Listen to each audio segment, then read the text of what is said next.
Hello and welcome to night 2 of our Uncommon Heroes event.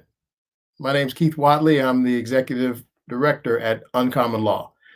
Uncommon Heroes really serves two purposes. First, we welcome home those who've been released from prison, especially from life sentences. And second, we recognize some people making a real difference in the community.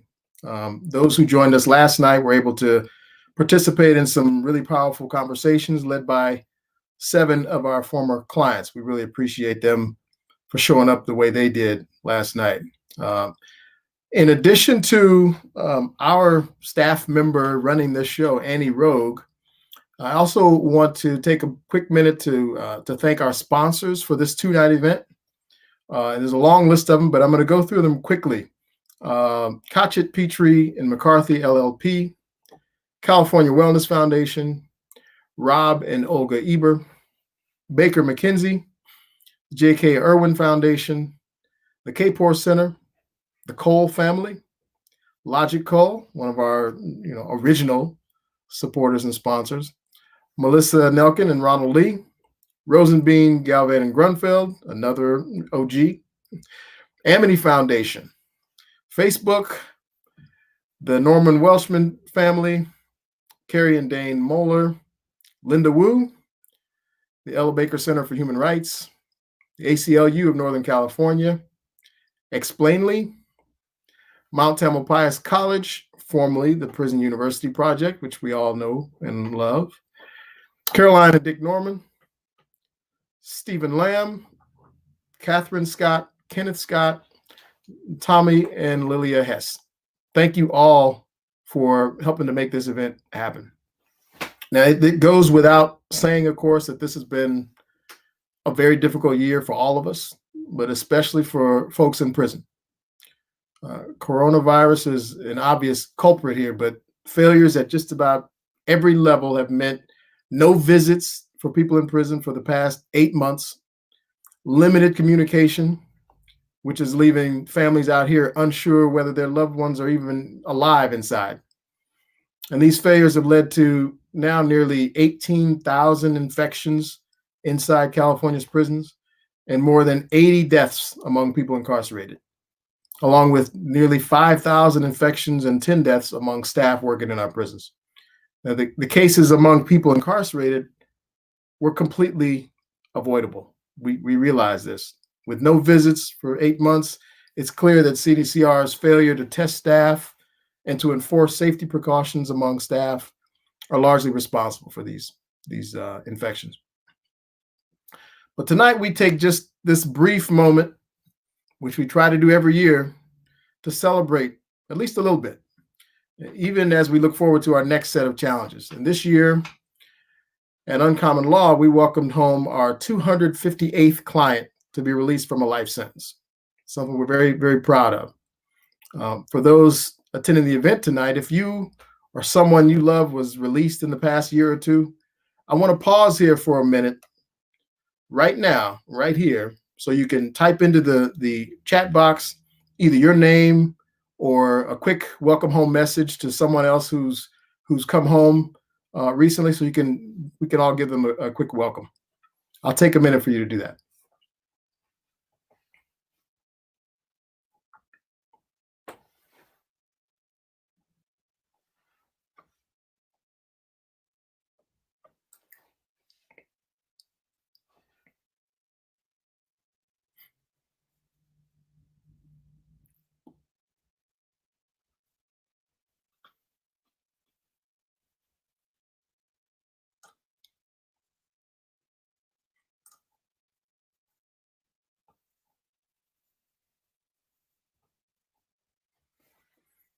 Wonderful.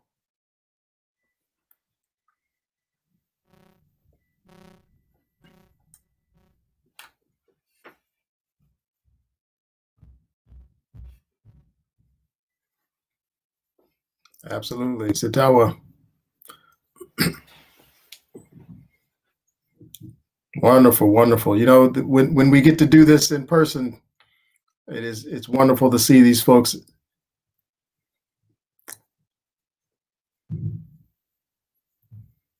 Carlos. Wonderful. Keep it going. We love to see it.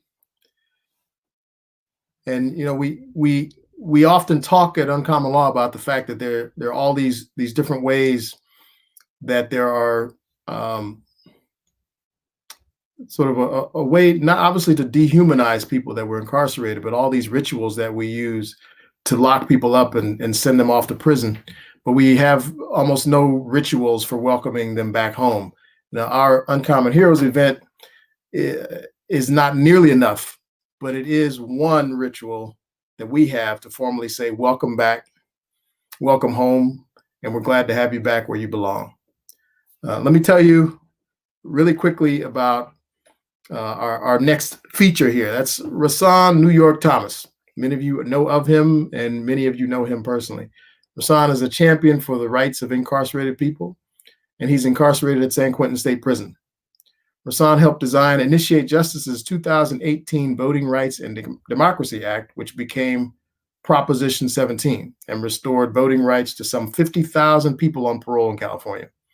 Huge shout out here to Taina Vargas Edmond, a former UnCommon hero herself, who led the effort to make this happen.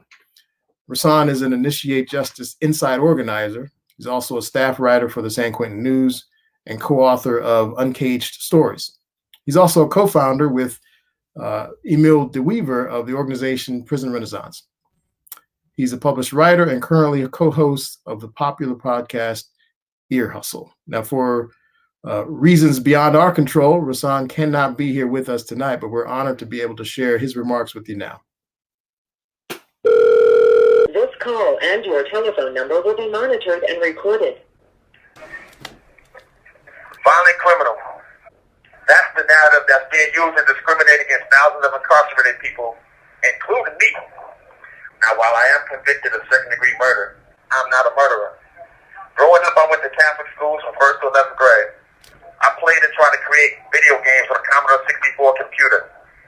I rode a skateboard, collected Marvel comic books, played Dungeons & Dragons, and just about everything the guys in the Big Bang Theory TV show do. The difference is, I grew up in the murder capital of New York City, Brownsville, Brooklyn. There being an awkward, extra light-skinned kid was hell. I faced bullying daily. When bullied, when robbed, when beat up, I had three choices. Endure physical harm, call the cops and face ridicule from them and ostracism from my peers, or fight back. So I fought my neighbors for acceptance. I fought my neighbors for respect, and I fought my neighbors to be left alone. Doing so, I accumulated a rap sheet for crimes involving physical violence starting at 16. By 19, I lost my right to vote. Today, I am 50 years old, and I've never voted in an official election. Today, I am woke and believe violence is not the solution to any problem. I am still pugnacious towards oppression, but today that means using my voice to advocate for things like Prop 17, which just restored the right to vote to people on parole in California. This groundbreaking law came about because Taina Vargas Edmond and Initiate Justice, people proximate to the problem, heeded the call when I said no American should be denied their voice. Now we will continue to fight for the restoration of voting rights to all Americans incarcerated in California because there is no excuse for muzzling any American. Our voice is important because we understand how trauma, poverty, racism, and environment contribute to violent behavior. We know how to address those issues because we have addressed the symptoms within ourselves. However, today, we are still labeled as violent criminals, even though we haven't participated in acts of physical violence in decades. Even though in a Google search, my writing, my co-hosting Ear Hustle has buried my past. No label should outlast your changes. When I was 10 years old, I baked my mother a cake for her birthday. Right away, I knew I did something wrong because it tasted horrible. I haven't baked another cake since, and guess what? No one considers me a baker. Yet I'm stuck with the label violent criminal because of a mind state that says you are the crime you committed, and that white-collar crimes aren't as bad. Recently, that label left hundreds of senior citizens trapped in an overcrowded prison with poor ventilation and COVID-19 spreading towards us. Any lifer who committed a crime labeled serious or violent, no matter how changed, how old, how many underlying medical conditions, how there's less than a 1% chance they would ever commit a new crime, was left to catch the virus and conditions, James King had long been warning would lead to the deaths of many. Medical experts also warned San Quentin, from what I read in transcripts of a state Senate public safety hearing chaired by Nancy Skinner. The experts advised prison officials to reduce San Quentin's prison population by half to get control of the virus. The prison system refused to do so, discriminating by crime and citing narratives of homelessness. One of the deceased had become a Christian and had gotten married while serving his 34 years to life sentence for burglary under the three strikes law. He was not a threat to society, and he had a wife to go home to. After serving 27 years, he was scheduled to see the parole board in January. I would bet my TV said that the board would have given him a date. However, he contracted the coronavirus, and now his cell is with 28 others, including the sergeant. They didn't die because of COVID-19. They didn't die because of underlying medical conditions. They died because of labels and false narratives left them trapped in a cell block populated at 170% of design capacity with no ventilation. I salute Nancy Skinner and James King for bringing light to these issues and for pursuing a better future outcome. I thank Keith Wattley for providing this platform to paint a fuller picture of the men that have been left behind to face flu season and possible COVID-19 reinfections because of labels. I ask you to listen to the voices of incarcerated people and amplify them. Together, we can stop unnecessary incarceration and more deaths. Thank you for listening.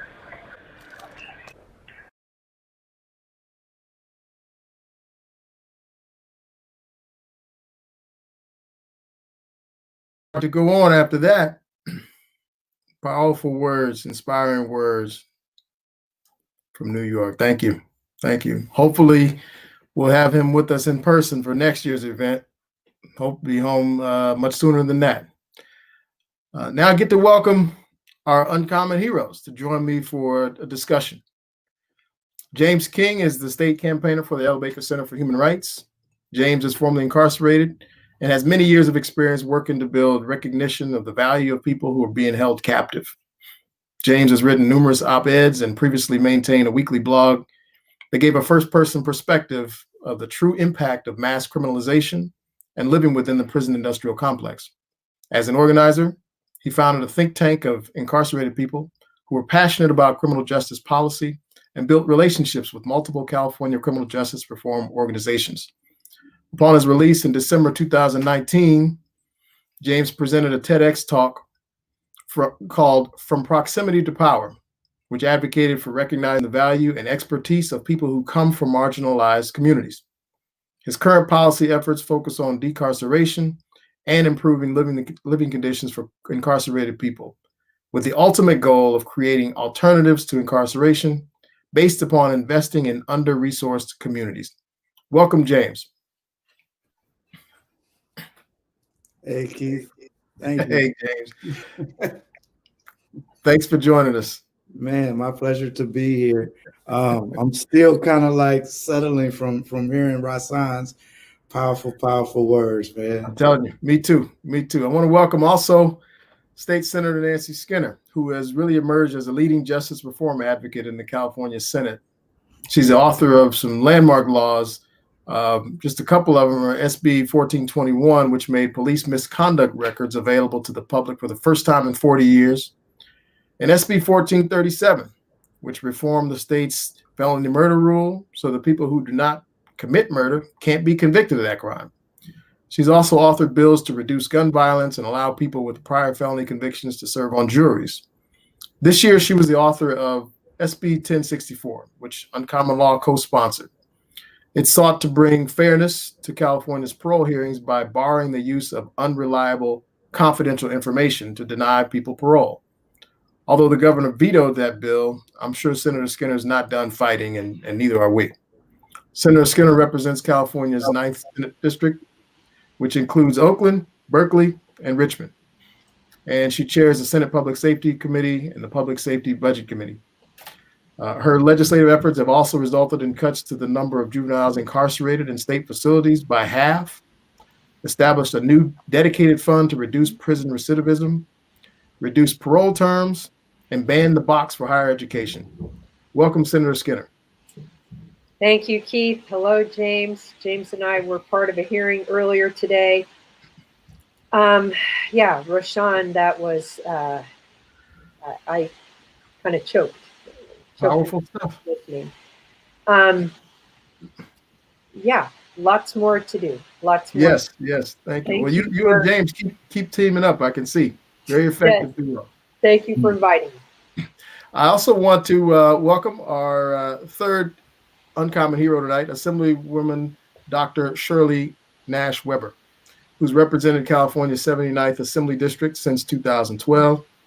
Dr. Weber chairs the Assembly Budget Subcommittee on Public Safety and the California Legislative Black Caucus. She also serves as a member of the Assembly Standing Committees on Higher Education, Elections, Budget, and Banking and Finance. During her time in the legislature, Dr. Weber has primarily focused her efforts on public safety, educational equity, voting rights, and food insecurity. This year, she authored AB 3121, which will establish a task force to study California's involvement in slavery and make recommendations for reparations. Prior to being elected to the Assembly, Dr. Weber served on the San Diego Board of Education and was a professor of African American Studies at San Diego State University. She's also the founder of the Black Women's Institute for Leadership Development. Welcome, Dr. Weber. Thank you. It's good to be here, and obviously good to be with those I've worked with on so many other issues. And I too was quite impressed with the brother's comments in terms of what is there. Obviously, he has truly matured immensely, far beyond most of us, and understands what needs to happen in order to bring any kind of justice and equality. So it's good to be here, and good to be here with my partner in crime, Nancy Skinner. We have done a lot of bills together, fought a lot of battles together, and she's an amazing colleague and warrior, and good to see James again as well. So just happy to be here with everyone who's truly committed to this cause. Very good. Thank you. Thank you all. I want to jump right into it, and I'm going to start with you, Dr. Weber, if that's all right. And, you know, I was reflecting recently on the fact, as I just mentioned, you chair the California Legislative Black Caucus, which has only 10 members. Out of 120 seats in the legislature, there are 10 in the Legislative Black Caucus.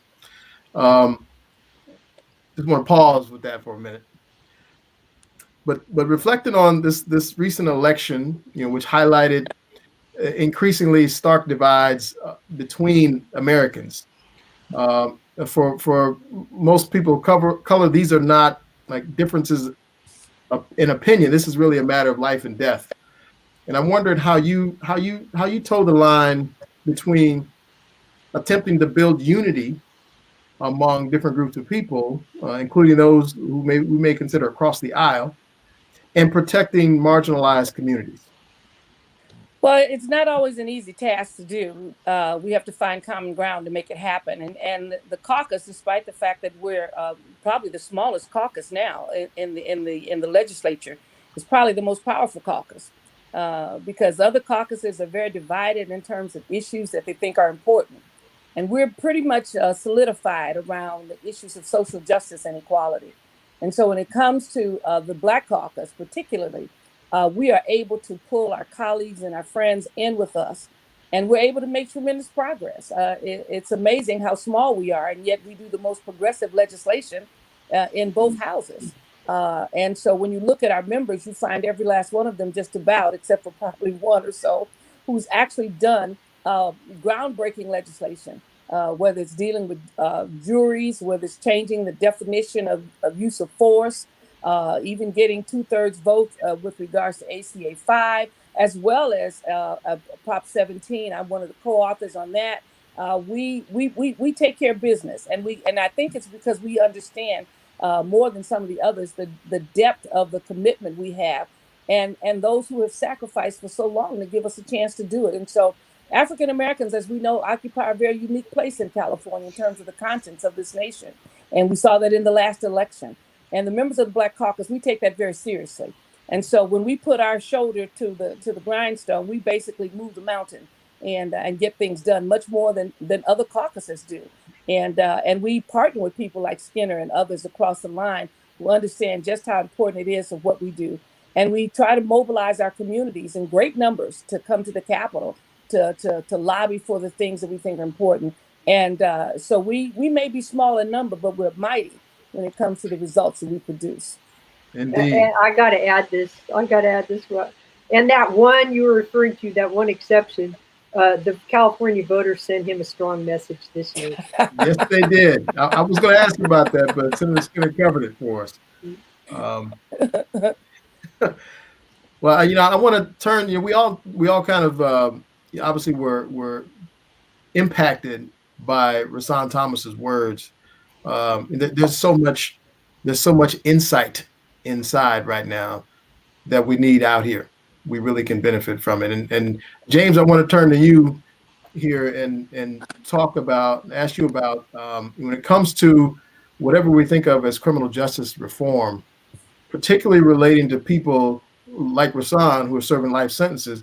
What do you think is one of the more important stories that we here on the outside aren't currently telling?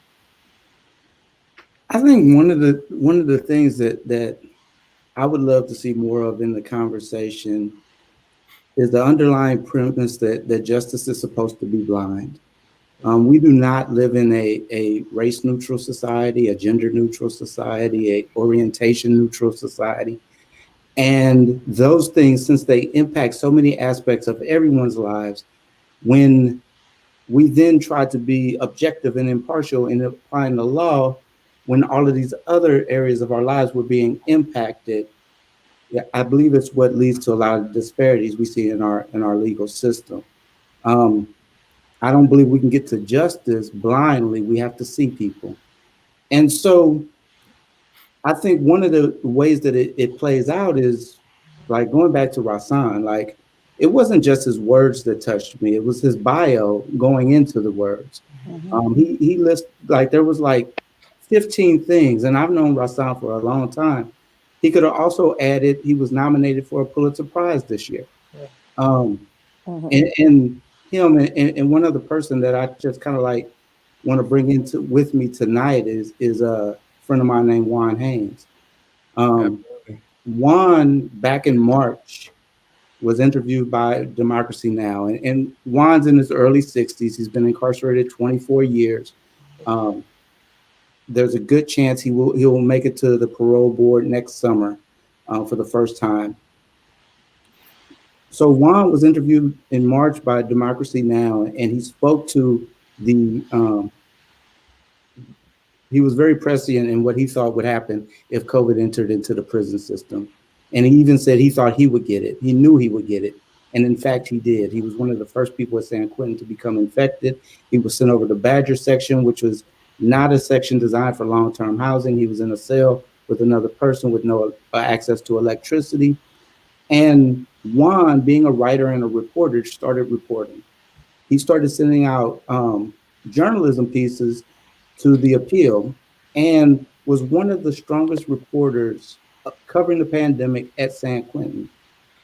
I know that when he goes to the board next year, one of the questions is going to be, well, that's great, you did all of that, but what groups have you taken? What's your and the reason being is because we are pretending that we are objective, because we're pretending that we're impartial, or that that's a goal or desire of ours. He has to build a merit-based case for his release. Rason has to build a merit-based case for his release. They both have to fit into a type of redemption narrative, them and dozens and thousands of others, that is completely unnecessary if we just follow the science. People age out of crime. People age out, and when I say that, what actually happens is people gain tools to deal with their own unresolved trauma, and they age out of harming other people as they gain those tools. And so we have to get away, particularly as it relates to lifers, from narratives and policies that make people have to earn and prove what is actually true in their lives, that they're often the most kindest, compassionate, they've worked on themselves, they are true credits to any community they're in. And so we have to get to a place where we are identifying that and not making that a hurdle anymore. Such a great point. And both you and Rason talked about labels. You know, we throw that violent criminal, violent offender label on someone, and it kind of ends the discussion about what's possible for that person. And we use labels to limit people, limit what's possible for someone. I mean, if we start with language that recognize that they're people first, there may be people in prison. They may be people who committed violence at some point, but they're still people first, with all the possibilities that that brings with it. On the other hand, if it's a convict, they can only be convicted of something. Right. Or if it's an inmate, they can only be locked up somewhere. It limits who they can be, what they can be going forward. But we even with the efforts to release people, to allow them to escape this coronavirus spread into the prisons, we exclude people convicted of crimes we label as violent and serious. And I want to ask Senator Skinner, how do we help sort of reconcile society's perceptions of violent crime with the work of getting folks out of prison? How do we put people's minds to rest when we advocate for releasing people that have been labeled violent offenders? I wish I had an answer to that. You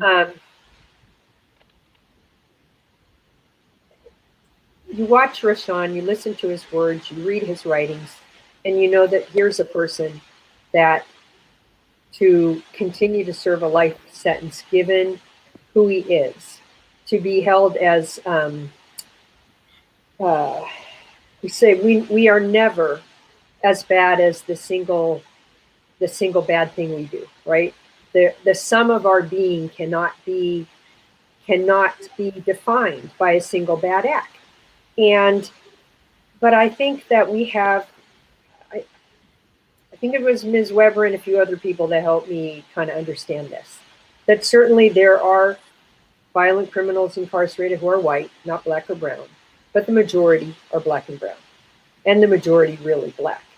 And so I think we have to look back to U.S.'s slavery legacy, and we are still living with it now, where we had to spend however many generations defining everyone and anyone who was black. And when I say who was black, even if their father was the master, was the white guy, they were still black, and we had to define them as not human.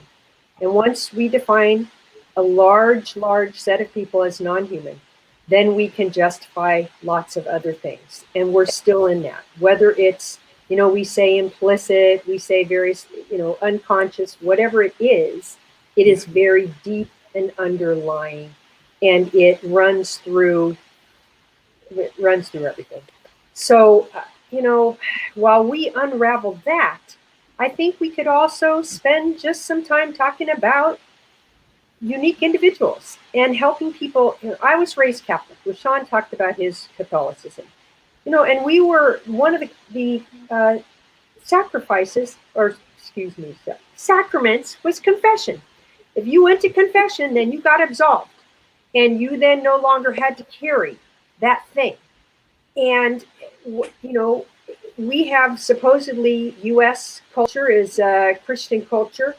I think maybe framing it to a degree around that we should have the ability to, once a person has themselves repented, in effect, that we should look at it differently. But personally, I think that there is very, very rare instances where there should be a life sentence. And I thought it was kind of ironic. We were listening to some folks at the Penal Code Review Commission the other day, and they were talking about, this or that category of crimes and such. And I thought, I bet you I can count on these two hands, the fingers on these two hands, how many serial killers are in our prisons. Serial killers, man, they're damn clever. They don't get caught very often. So, probably I would justify a life sentence for a serial killer, but that's about it. And because when we think about a lot of violence, it's a crime of passion. All of us know that we have done things in anger that we didn't mean to, that we didn't intend to. And once we get past that anger, we can understand it. So I feel like we have to have more conversations like that. And then I think we have to look at the age again, as I think James Keith, you can give us the numbers much better. Most of our folks who are serving these very long sentences with quote unquote violent crimes, they did this violence young. And not only that, when we say what's violent, you could have a gun with you, not show that gun, not use that gun, and yet your crime then becomes defined as a violent crime. Now, I'm one of the few Americans who doesn't own a gun.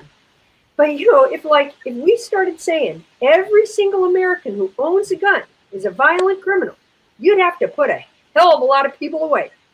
There are more guns than people now. So I think we just have to start I guess what I found refreshing is that more and more people are just kind of calling it like it is.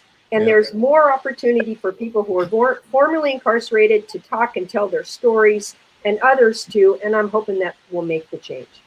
Yeah. Well, thank you. Go ahead, Dr. Weber. Yeah, I think that's so very true.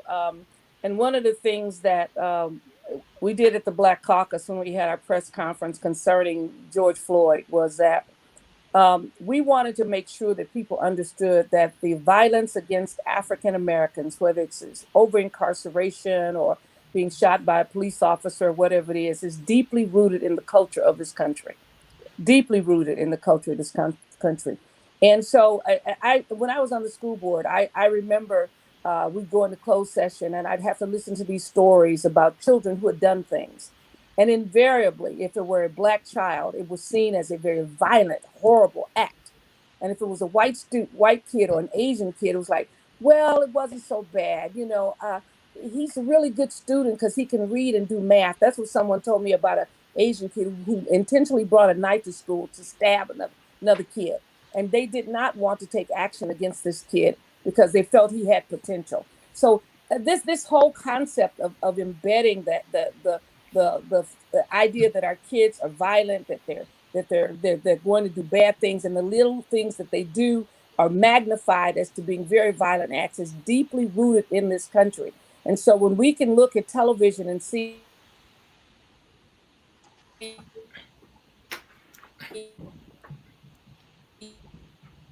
Uh-oh. You're frozen, Dr. Weber. I know she was having some issues earlier. Switched to her phone from her computer. She was laying the fire down too. I was ready. That's right. Right. That's how As she always does. As she always means they're does. listening in on us. That's all. We're gonna come back to her, but I wanna ask a question that ties into this comment. She mentioned George Floyd and the protests, and we know that we've finally seen some real loud calls to defund, right? I mean, the work we do, we look at the prison system. California has this, this mandate, this requirement that people serving long life sentences, and we have 35,000 of them in California serving life sentences. They're supposed to normally be granted parole when they first become eligible. That's the law. Yeah. In practice, for the last 40 years of that law, that has not been the case. In fact, there's only been 1 year in that period of time that the parole grant rate exceeded 20%. Mm-hmm. For many of those years, it was 1%, sometimes a fraction of a percent. Yet we're spending on this prison system $13-14 billion every year. There's plenty of reason to defund something that's failing. Mm-hmm. With these calls to defund the police, and James, I'm going to come back to you on this one. It's certainly gained some momentum, in the mainstream. You hear a lot of people talking about it. What does that term mean to you? That concept mean to you, and how does it intersect with the work of dismantling mass incarceration? I'm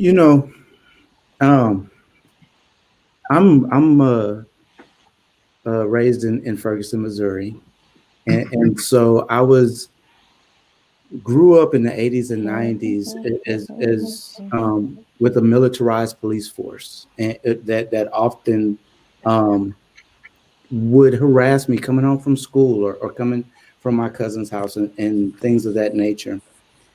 And like as a teenager, I started to internalize some of the narratives that they had about me as a person, and thought, well, if they think I'm bad, I must be bad, and started acting in some of those ways.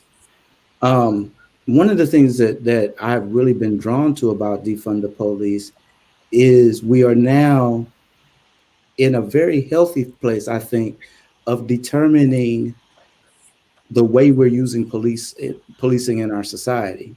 I mean, it seems very strange to me that if I have a traffic accident, I'm supposed to call an armed person to come. If there's a domestic dispute, I'm supposed to call an armed person to come respond. If there's a mental health issue, a substance abuse issue, like they're in our schools dealing with school age children. So the plethora of things that we are utilizing police for as it relates to social control is out of control. And so I think that when I think about defund the police and what it will look like, I think about some of the more privileged neighborhoods I've had access to throughout my life that don't have large police departments, do not rely upon their police for safety. What they rely upon are the resources that come into that neighborhood. It's the good school, it's the affordable housing, or the income that makes the housing affordable. So it's the livable wage. It's the access to resources when you are growing up and dealing with trauma and harm and issues in your life. And it's the idea that you are like me. You are not whatever label that I want to other you with. When we can get to that place, then police become a lot less necessary. We do not necessarily need someone with a gun to show up. And as it relates to incarceration, I would say that Senator Skinner referenced the PCRC comment last week about the serial killer. We are now finally in a place where law enforcement officials cannot just scream public safety and then justify whatever they want to do. And I'm glad that we are finally just re-examining, thinking more about how having a fear-based, othering-based approach to social control is created this $13 billion behemoth in our midst. Just think about what that money could do and how it could support communities and make law enforcement and policing so much more unnecessary. Thank you. And I'll invite Dr. Weber or Senator Skinner if you weigh in on that. Welcome back, Dr. Weber. It's good to be back from cyberspace. Weird is going on in San Diego. The everywhere I understand is out, TVs, everything. I'm on my data now, so it's crazy. But I didn't hear the question. But go ahead, Nancy. Well, I'll weigh in a little bit, and then so Dr. Weber, we're talking about the defund the police, and also I shouldn't say no one, but what I feel should have been as loud of a cry easily as defund the prison system, and that wasn't as clear of a communication. But when we James's points are absolutely accurate. Why would you send, for example, the armed officer in the drug overdose situation? Now, of course, our armed officers now have the Narcan to help the person get out of the overdose. But there's so many situations where we should not be using a person who has been trained and armed. It's just not appropriate. And meanwhile, we hear complaints about the very low rate of resolving murder cases. And so I feel like it's really it's a question of how to redirect funds. We want public safety. We want murder solved. While I might not want as long a sentences for murders, we do want murder solved. People do want to feel safe from murders, and people do want to feel like that somehow there's going to be attention from their local police department around an issue like that. But no way should we have to have every traffic stop, every traffic accident, every mental health call, every in the drug situations. Not appropriate. So we should be training people for other things. Now, interestingly enough, and I haven't seen any press release on it, I just heard it on the radio tonight. I heard Brian Marvel, who is the head of the California Police Union, he was announcing that PORAC is going to be calling for new education requirements for law enforcement officers in California, which I found fascinating because most of our police departments, like our prison guard system, do not require any education above a high school. And then you are trained, so you're trained in the academy, but you don't have a lot of training in empathy, in how to de-escalate, in how to deal with conflicts. So it was interesting to hear his call for that, and I have to look into what exactly their specifics are. Got it. Thank you. Well, it's as a couple of you pointed out, that we involve the police in obviously way too many scenarios, but it gets worse, obviously, because we're talking about people who are armed and trained. Training often goes out the window in a real life situation, for one, but for two, we have decades of court decisions and legislation that insulates them from any kind of liability, responsibility, accountability for the harms they cause, which encourages them to use the maximum strength of their weaponry, their violence, right? So where someone who gets into an interaction, an altercation that goes bad, if you have a gun and are encouraged to use it, you'll use it. If the courts have said you can do the most you want and we will protect you. So we're exposing people to that unnecessarily, obviously, at least in my opinion. And Dr. Rob, I have a question for you, which gets to, and I'm happy to have you weigh in on this one. I also want to hear. It looks like we might be losing her again. Well, and she's the exact person. I don't know what your question is, but she did the bill to require officers to have to de-escalate and not just pull the weapon. Yeah, well, this is where I was going to go there, and I'm sure she'll come back. Hopefully, she'll come back to us. Hopefully, she'll come back. But I guess also there's the issue of what do we think about the state's failure to require? I mean, coming back to coronavirus and the risk to all the folks inside. What do we think about? I was talking to a client today, actually, who was saying that he works out in the yard. He's at an institution where they're still moving around a bit. And he says, I see officers all the time are threatening to write people up or threatening to cancel the program, going to cancel phone lines, going to cancel, this or that if they don't wear a mask. They see somebody without a mask, they threaten them. And he said, they're threatening me, but this officer is huddled up with 10 other officers, none of whom are wearing a mask on the yard. There's no effort, and we've heard that some of the folks providing oversight are recognizing, staff are not doing what they should do inside. What is to be done about that? In light of the obviously the fact that the way it has spread throughout the institutions is primarily because of staff bringing it in. It's completely from staff bringing it in because we've stopped in-person visitation, we've stopped transfer from the county jails. We had another hearing about it today. Rason mentioned the hearing I had in July. So we had another hearing today, and I think we've got 11,000 new cases since the hearing we had in July, and we've got 182 incarcerated individuals per 1,000 population with COVID right now. You take the U.S. as a whole, and the U.S. is one of the worst countries right now in the world in terms of it, and it's 34 U.S. cases per 1,000. However, in California state prisons, it's 182 per 1,000. So I think you're going to see this was a joint committee today, the Senate Public Safety Committee and the Senate Pandemic response committee, we're going to do a joint letter to the governor, and we'll be outlining some of the things where we were told in July that the mask wearing would be enforced to staff and to incarcerated individuals, and we were told today that it's not. So we're going to be raising a number of things that we want action on, and we want proof of action and very frequent reports.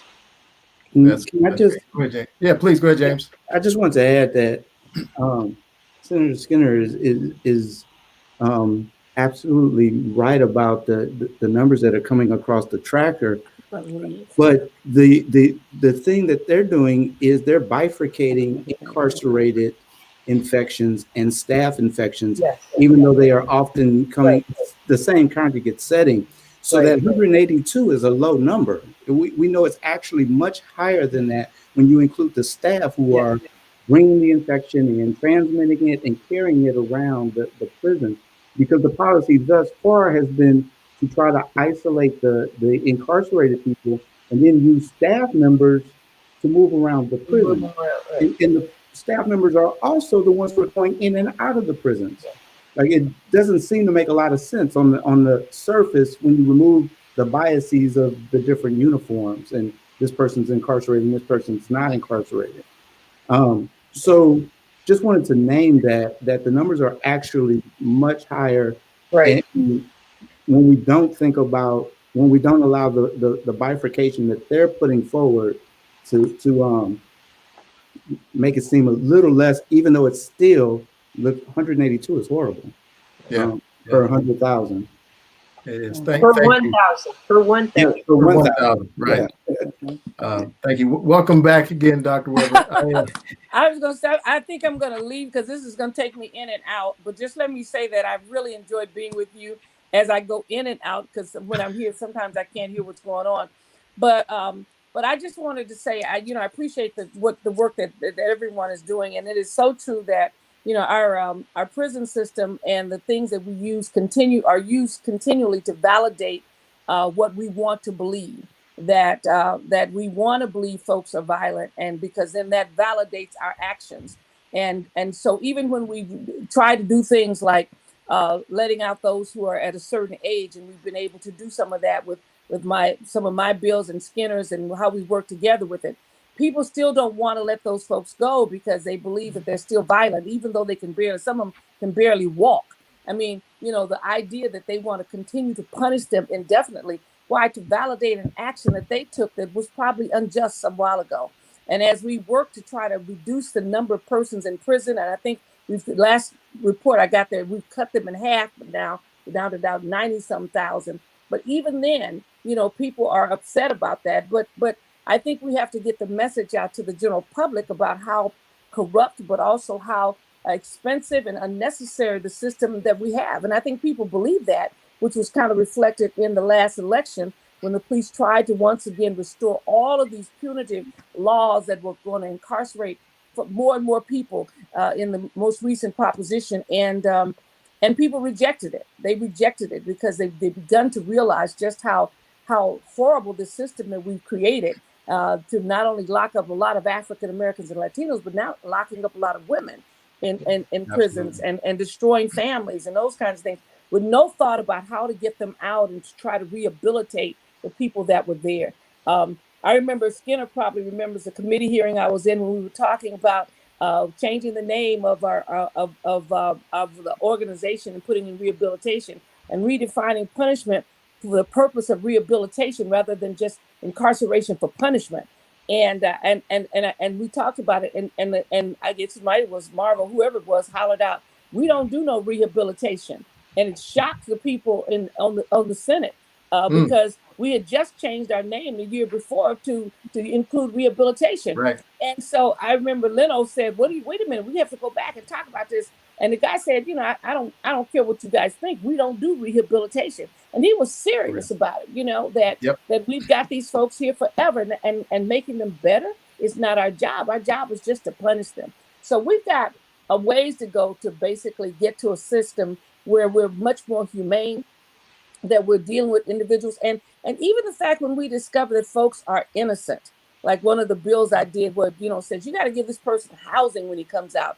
We let folks who we wrongly convicted, that we know they didn't commit the crime, don't want to give them a dime when they leave, don't want to ensure that they have a place to stay and some sense of stability initially. Why? Because they said, well, he may not have committed that crime, Dr. Weber, but he probably committed something else. I mean, they've already made up in their mind that, we did wrong with this, but we probably did good because if we hadn't done it, he'd do something else. So it's a vicious system that continues to victimize those who are poor, those who are people of color, and not want to give them, even if they committed a crime, an opportunity to come back. But the sad thing is, even if they didn't commit the crime, just like the movie How They See Us, you didn't commit the crime, they still want to make you a criminal. They still want to say you may not have done that one, but we know you did something else. I mean, how punitive can a system be that they're going to indict you for things that you didn't have? And then when they punish you wrongly, they want to justify their acts by saying,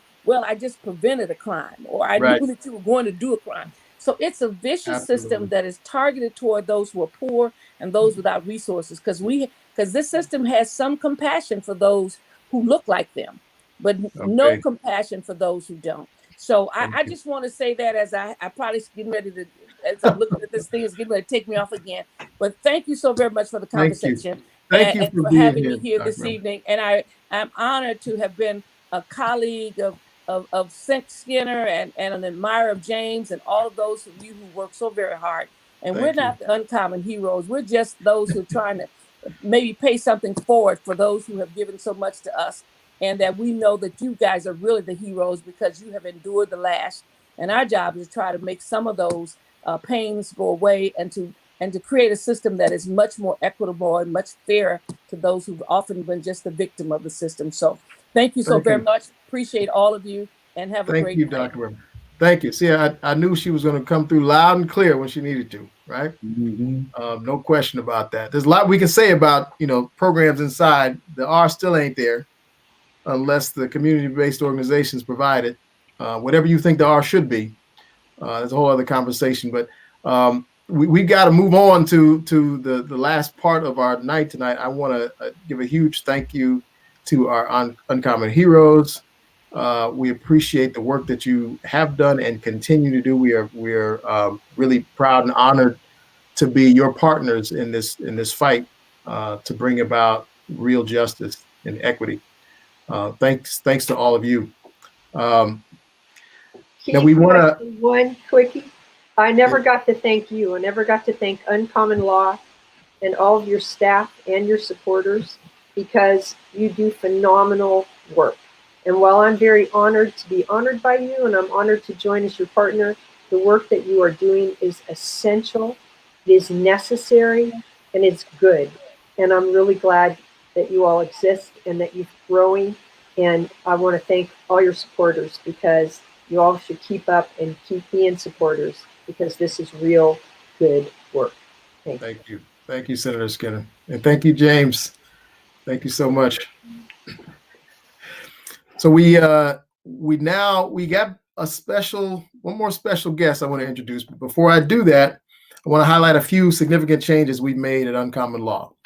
For one, our staff has grown from this time last year, we had just 7 paid staff members. And at the end of this month, this year, we'll have 21, which is crazy to me, by the way. We're also launching a new program to train people inside to provide the kind of counseling and guidance that our attorneys and other advocates do from the outside. And we're pushing for some policy changes that will give even more people a meaningful opportunity to get themselves home. And one of the things we're really, really proud of this year, we no longer charge any of our clients a fee for our services, 100% pro bono. Took a lot of work and a lot of support from folks in the community. So we depend heavily on folks in the community to make all of this possible. And so this is the part where I ask you to make a donation. Fortunately, we have a very generous board of directors. And this is the one board we really do like, by the way. They've been led since the very beginning by Sarah Norman, who's the managing attorney at the Prison Law Office. And she and another board member, Rob Eber, have really marshaled their troops come up with a commitment to match up to $10,000 in donations tonight. So we're going to ask you to take this moment to make a donation to support UnCommon Law and our efforts to bring people home and to replace this system with one that actually works for everyone. So we want you to help match that $10,000 that our board has put up. And to make this really easy, there's a QR code, is what I'm told it's called. It's up in the upper right-hand corner of your screen. All you have to do is open your phone's camera app and point it at the QR code. It'll set you right up to make a donation. Now, as you start to do that, and we greatly appreciate that, I am going to introduce Eric Abercrombie, also known as Maserati E. Maserati E was sentenced to prison at age 17. While inside, he taught himself to play the guitar. And he used music as a way to confront old habits, to be vulnerable with himself, and to grow. Now Maserati E uses his music to inspire people, to create positive change. He's been featured on Ear Hustle, and he performs at high schools, colleges. He goes around sharing his message through acoustic guitar, through singing, and through rap. He regularly volunteers with incarcerated young people and is currently creating a program for the Santa Clara County Juvenile Hall and other institutions to help young people in carceral settings develop emotional literacy, financial literacy, and healthy alternatives to high-stress situations. Maserati E is also one of the executive producers for the Represent Justice album, which will bring artists like J. Cole, Common, and Alicia Keys together with system-impacted and formerly incarcerated performers. Thank you so much, Maserati E. We want to hear from you. Absolutely, absolutely. First and foremost, I want to thank each and everybody that participated in this, everybody that's tuning in and watching. Know that your support is needed. Know that we are all together in this fight and we all play a role, and it is highly appreciated, highly, highly appreciated. Thank you for that beautiful introduction. And with that, let's get into it. This is actually a new song, so I'm going to bless y'all with this. Hopefully y'all like this. This is titled Same Page. I just want to change the world forever. No lie, I want to bring the world together. I just want to change the world forever. Yeah, yeah, yeah, yeah. I just want to change the world together. No lie, I want to bring the world together. Yeah. And I admit I'm kind of selfish because I want to be the reason. Not for the recognition, I recognize what we need. Now I want to fall, trying to spring change like the seasons. Consequences disrupting the system, but I ain't retreating. Optimistic thinking it's a fight worth leading. I bleed the blood of a leader. I die for what I believe, and I'm just saying it's real. And I encourage you to do more than just say what you feel. Let's take a stand as a man, not former slaves in the field. And let's build each other up instead of stuck and just destroying everything that we build. Why people gotta get killed before we recognize their greatness? Why we gotta get locked in cages to start exercising patience? No lie, let's start making changes. Let's start making rearrangements to our list of priorities, because majority on different pages. I just want to change the world forever. No lie, I want to bring the world together. Yeah. But everybody wanna live fast and die young. But fast money gone just as fast that it come. If we could get on the same page, yeah, we could really create changes. Can we get on the same page? Yeah. Can we get on the same page? No lie, yeah, yeah. Sometimes I feel like I'm unplugged and settled in the matrix. Watch a lack of understanding, create fear and develop hatred. We all at different stages, different mental spaces. One thing that makes us the same is we are human, embrace it. I was laced up by some sages. One told me the goal is to lead this world the way we came in and be just like a baby. Cause all a baby know is love until it start to hate. And it don't matter about your class, your gender, or your race. The energy you emanate could be the difference between you getting lemons or lemonade. Either way, when you get a taste of the ways of the universe, mistakes get brought to light to rectify and recognize all the ways that you can learn. Sometimes the process hurts, but we gotta process pain. Cause hurt people. I think it's time for change. We need to heal from trauma. We need restoration. Money can't solve all our problems, but fulfill them reparations when we ain't on different pages. That'd be like a breath of fresh air, like respiration. No lie, yeah, yeah. And I just want to change the world forever. No lie, I want to bring the world together, yeah. But everybody wanna live fast and die young. But fast money gone just as fast that it come. If we could get on the same page, yeah, we could really create changes. Can we get on the same page, yeah? Can we get on the same page? No lie, I just wanna change the world forever. No lie, I wanna bring the world together, yeah. But everybody wanna live fast and die young. But fast money gone just as fast that it come. If we could get on the same page, yeah, we could really create changes. Can we get on the same page? Yeah. Can we get on the same page? No lie, yeah, yeah.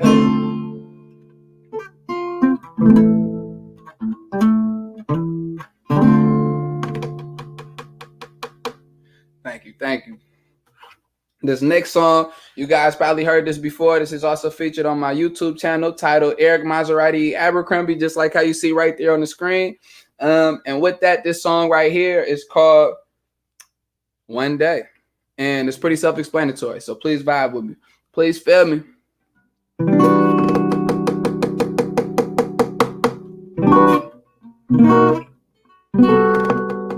No lie, yeah. Please feel me. Oh.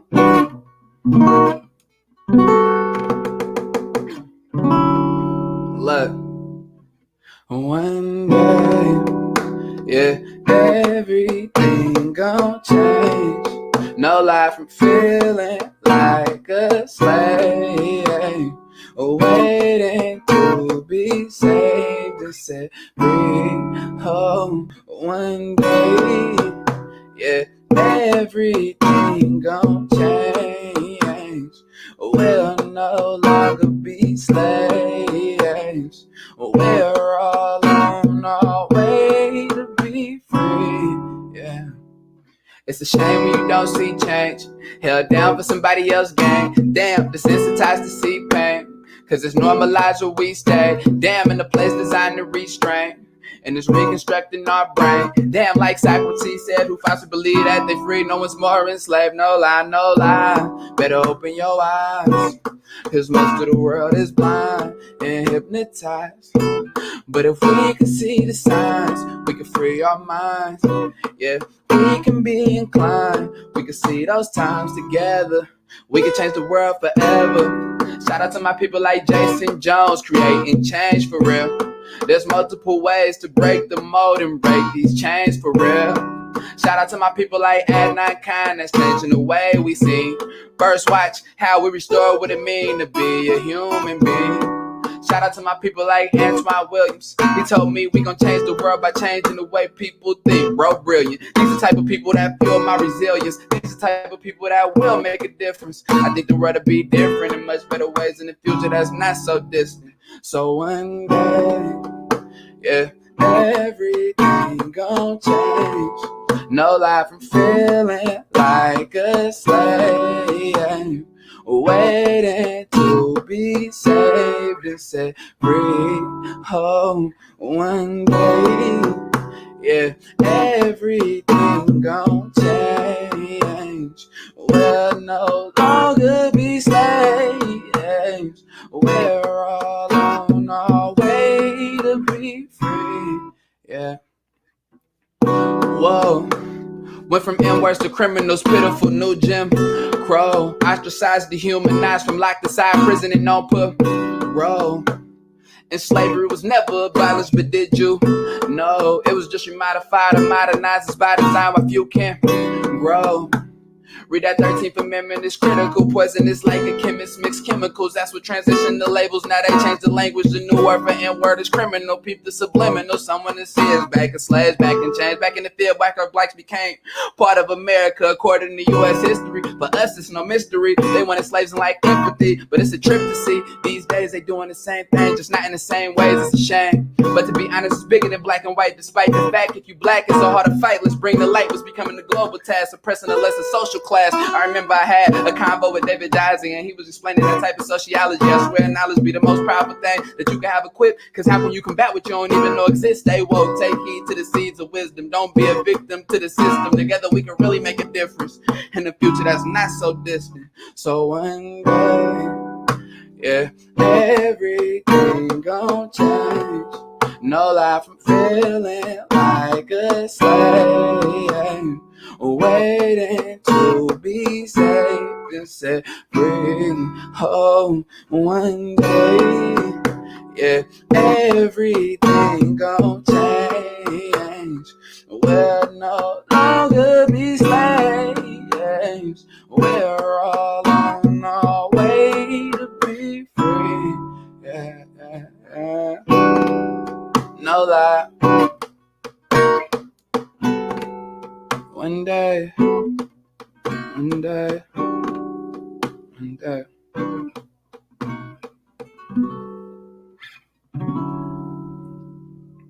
One day, I felt like we're gonna break the mold on the real. And with that brings up my next song. Some of you might know it, for those of you that don't. It's titled Break the Mold, also featured on Cue Ball now, played on Netflix, been Emmy nominated and some more stuff. Highly appreciated. Very powerful. Definitely encourage y'all to check that out as well. And for those of y'all that haven't, definitely encourage y'all to go ahead and scan that thing in the corner right there. This corner right here, and go ahead and drop a donation. It's much needed and much appreciated, for sure, for sure. But with that, last song of the evening, this is titled Break the Mold. So vibe with me, y'all. I hope y'all feel this. This is a call to action, by the way, too.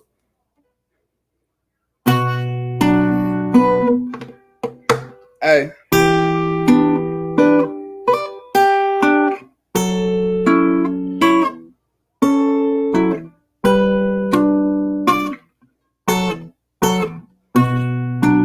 I'm so far from perfect, yeah, yeah. No lie, yeah, yeah. Please feel me, yeah. Oh. I know I am so far from perfect, but I know I can speak for more than one person when I say I'm so tired of hurting. We could change the world forever if we come together. We can break the mold. Oh. Yeah, we can break the mold. No lie. Yeah, we can break the mold. We can break the mold. We can change the world forever if we come together. We can break the mold. Mentally constipated, on my mind but can't come out. Surrounded by cats, some real, some fake. Observing, wait and make them out. Who's who? Really ain't got a clue, man. Think it do cool, man. Kicking it like Luke Kane till you see a few things. You see on 2 lanes like J. Cole, the 2 chains. Now it's time to change. You part of your crew, man. Don't do the big crew thing. That's the method, man. No Wu-Tang dudes too loose like shoes and no shoestrings. Trying to lace them, but they burn like butane when you in the dudes flames to the equation. Trying not to give up on my people and be patient, but the reality of the situation, large part of the population can't save them. Hopefully they see the truth. The reason that I care so much, cause I've been through so much, trying to spare the young from the things I done and thinking dumb, and the scene of guns and drugs in the slums. To where you from, to where I'm from, it's all the same thing, just in different ways. It's all the same pain, just a different place. Same conclusion, just a different pace. So I'm trying to break the mold. I'm trying to take control of the mind of the masses. I won't stop till the deaf can hear me loud and clearly, and the blind see it happen. And that's deeper than rapping. I speak out of passion, no lie, please feel me. We all victims of that Willie Lynch letter, but if we come together, so much better we will be. I know I am so far from perfect, but I know I can speak for more than one person when I say I'm so tired of hurting. We could change the world forever if we come together. We can break the mold. Oh. Yeah, we can break the mold. No lie. Yeah, we can break the mold. We can break the mold. We can change the world forever if we come together. We can break the mold. Product of my environment, at least that's what we're told. You don't plan for retirement when you program to blow grounds and sell dope. To the day that you're gone, bro, I swear it's so cold when you gotta call home a place where you grow with no hope, thinking hope was a joke and everybody broke, thinking that's how it go. But somebody like me, just another young brother from the streets, yeah. But you gotta see the beauty in the beast, cause we can't eat, but we can't leave, stay free. When they like us in prison, when we've been in prison, the blacks with no equal opportunity, go for jobs when protection will come from a Glock. When will it stop? Some will say never, but you never know till you make that endeavor, no lie. Ties to the lies, movies ever so high. Try to get a world of perception so fly that you fly away to a higher place when you was told you couldn't reach it. Open your eyes today, if you're alive today, we can break the mold into pieces all around the globe. We can break the mold, it's in our control. You gotta let go, it's frivolous, whoa. Do better to show the youth something better instead of robbing them of their innocence. And that's deeper than rapping, I speak out of passion, no lie, please feel me. We all victims of that Willie Lynch letter, but if we come together, so much better we will be. I No, I'm so far from perfect, but I know I can speak for more than one person when I say I'm so tired of hurting. We could change the world forever if we come together. We can break the mold. Yeah, we can break the mold. No lie. Yeah, we can break the mold. We can break the mold. We can change the world forever if we come together. We can break the mold. Yeah, we can break the mold. Yeah, we can break the mold. We can break the mold. We can change the world forever if we come together. We can break the mold. Thank y'all. Man, wow. Thank you, E. Thank you, thank you, thank you, man. We had that genius locked up. Locked up. Welcome home. Welcome home where you belong. We need you. That was wonderful. Thank you so much. I think we all felt that. You can keep donating, but I got to tell you, I mean, we're just blown away by your generosity. We're over $10,000 raised tonight. Matched what our board put up. That is outstanding and crazy. We're so grateful, so appreciative of what you've contributed to allow us to keep doing this work. With this last minute, I'm gonna let you go. I want to do a couple of things. One, I'll let you know that we're going to share with everyone who registered for this information about how you can support Rason Thomas's efforts to support his legal case to come home, and also booking information for Maserati E. We got to keep that man employed doing this wonderful work that he's doing. And with this very last minute, I want to say thank you to all of you for joining us tonight. I also want to thank all of our staff, including our longest tenured staff member is our supervising attorney, Lily Paratori. Now, Lily leads a growing team of attorneys, legal assistants, law clerks, interns, anybody who does anything legal in our office. It only happens because Lily makes it happen. We really appreciate her, all she does for our team. And thanks to all the volunteers who made this event possible this week. All of us have been led this week by Annie Rogue, who I mentioned earlier. And I just once again want to say welcome home to all of those who've come home to the community from prison. We're glad to have you here. Thank you all for your great generosity, and good night.